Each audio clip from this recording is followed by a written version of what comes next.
Hey, what's up everybody? Welcome to Car Question. Matt is riding the Mazda CX-30 and this is an awesome vehicle because it's identical to a Mazda 3.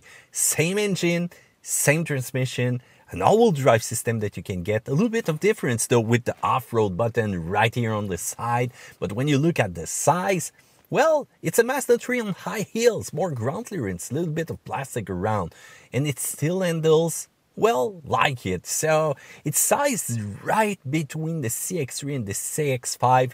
Those will be hurt by the sales of the CX-30. And it's sized between an extra small and small SUV. So you see me coming? If you don't like the big size of the CX-5, which is not one of the biggest of the segment though, and you think that the CX-3 is just too small, this one will be great for you. So Josh, shout out to my friend Josh, by the way, who asked me, does this crossover makes you tired of reviewing crossover, or does it revigorate your passion for reviewing new vehicle? Well, if it got an engine, I like to review it. that's what I can tell you. But it's sure that there's a lot of crossover, there's a lot of choice. If I wouldn't want to buy one right now, I need to try them all. I need to figure out which one's the best. But today, money is an issue, so you want the best deal possible, and that's what I think about when I review car. And I still got the patience, and I just love cars, yes, but I love a lot of other stuff, power sports too. So I still got patience, just don't worry about that.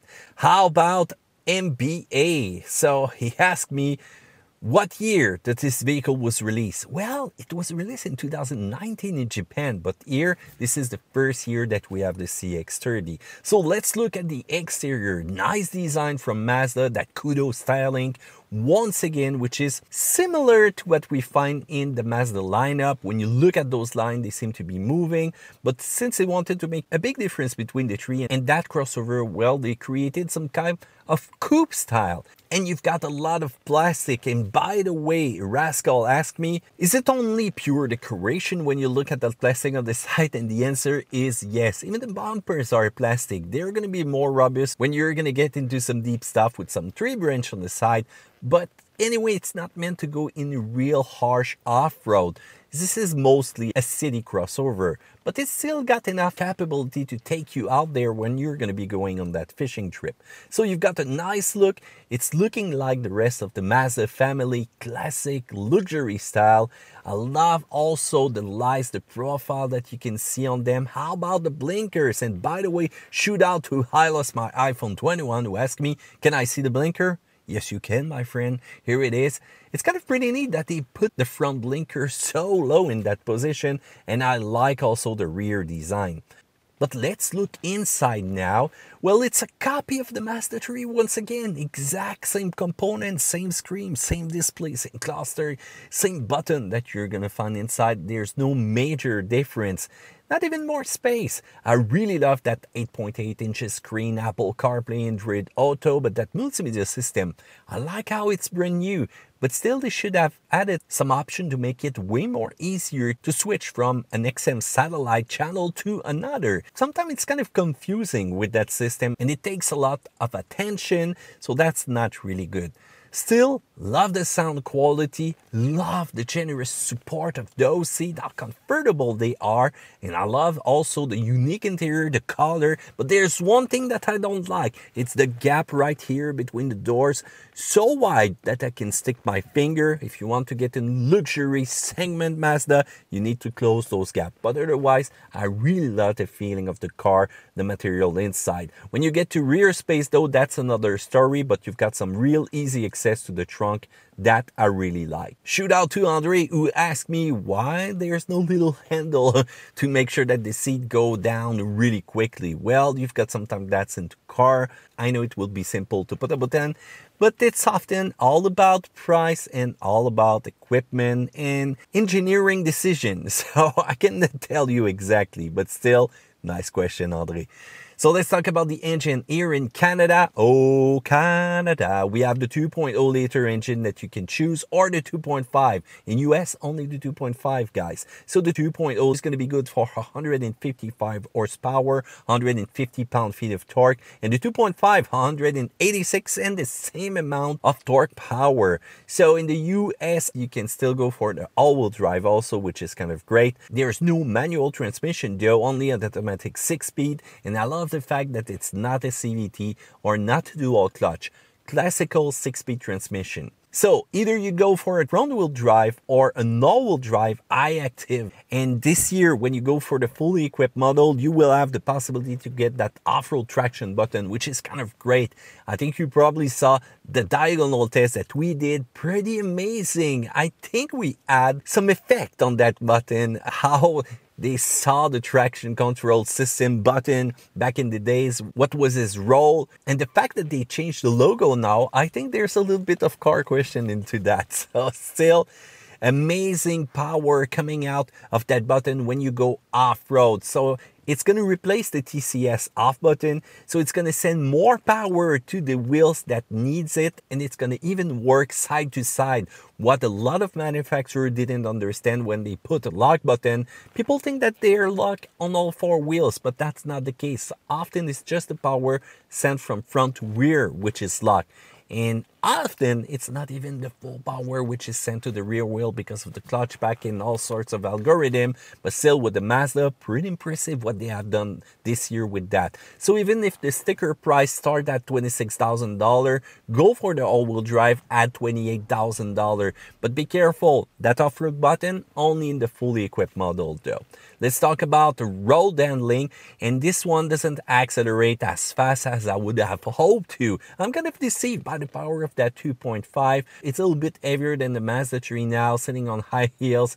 Still, those acceleration are kind of deceiving for a vehicle that wants to share the performance of driving. The 6-speed though does a great job. Some other reviewers didn't think so, but I think so.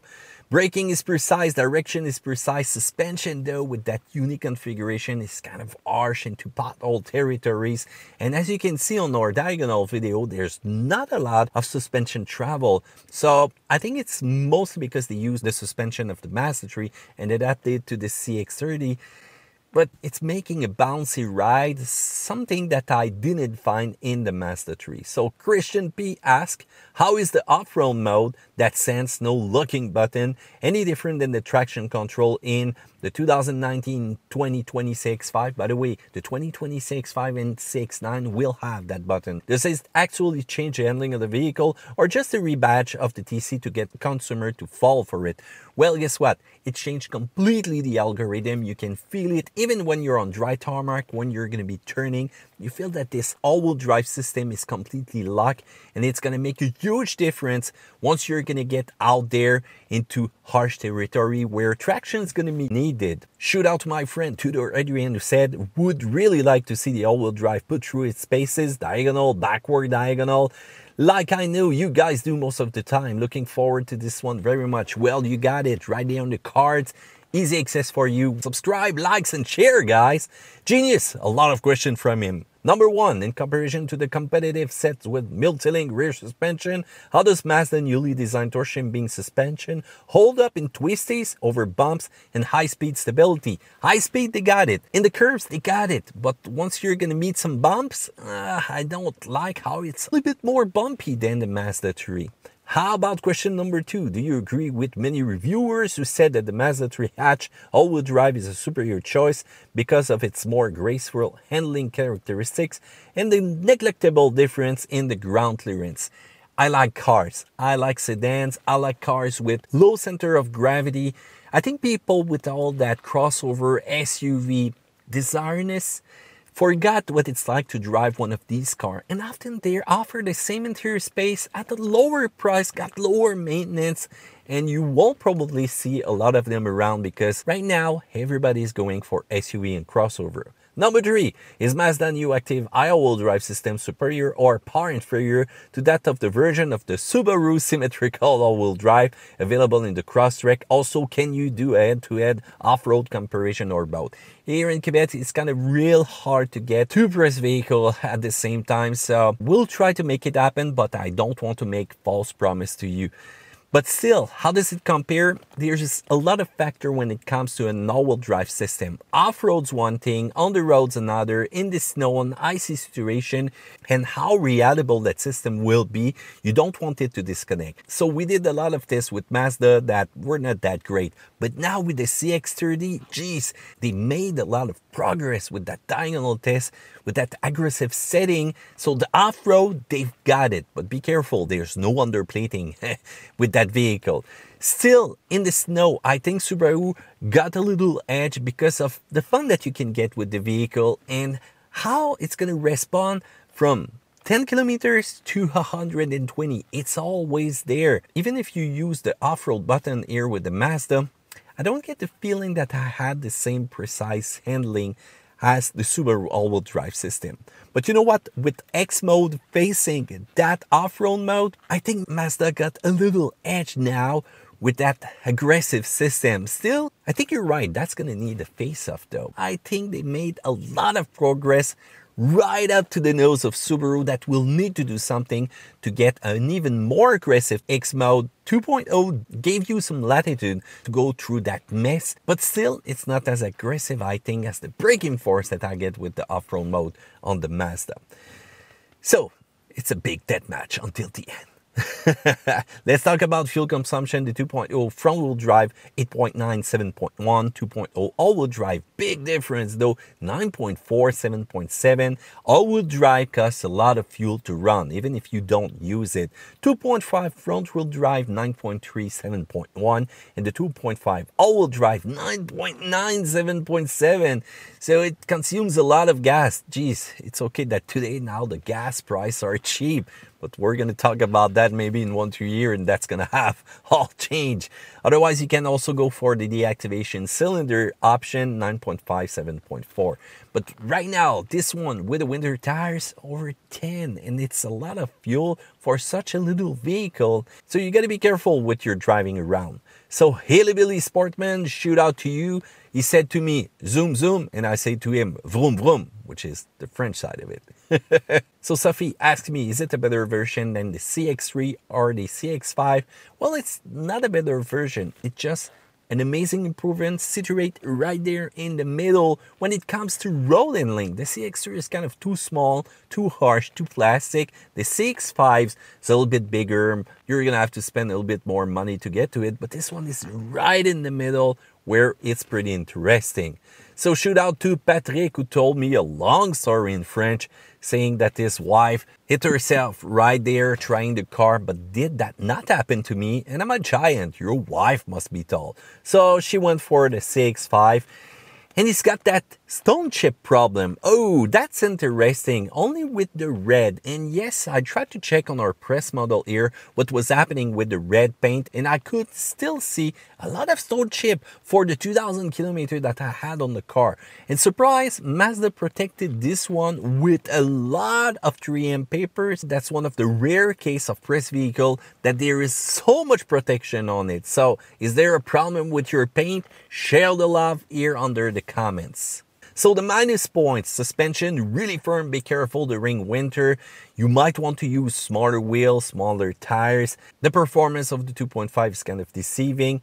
It's not much more practical than a Mazda 3 hatchback. The seat in the rear are not really comfortable for tall people, and you've got that multimedia system that needs to be improved when it's gonna come to use it without being distracted. On the plus side, I really love the size of that vehicle, the seat comfort, the sound inside, the low noise level is luxury territory. Same thing for everything that I'm gonna touch, the material inside. It's fun to drive though when you push it, and you've got a lot of base equipment for the price of that vehicle. Rear cross traffic alert, blind spot alert, name it. There's a lot for the money out there. So the big question, is it gonna be the death of the Mazda CX-3?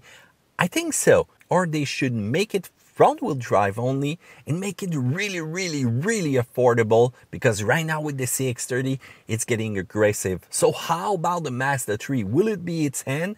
I don't think so. There's still people loving sedan car, and this is a great one. It's not selling really well, so I think it's a great idea that they created the CX-30. But still, what do you think about that? Because your opinion matters. Oui, c'est important. Feel free to comment in the section down there below. Tell me what you think about that. Do a thumbs up, subscribe, share the love of cars, share that video to your friend, and I'm gonna see you another time in another video of Car Question. The French charming Canadian say bye-bye to you.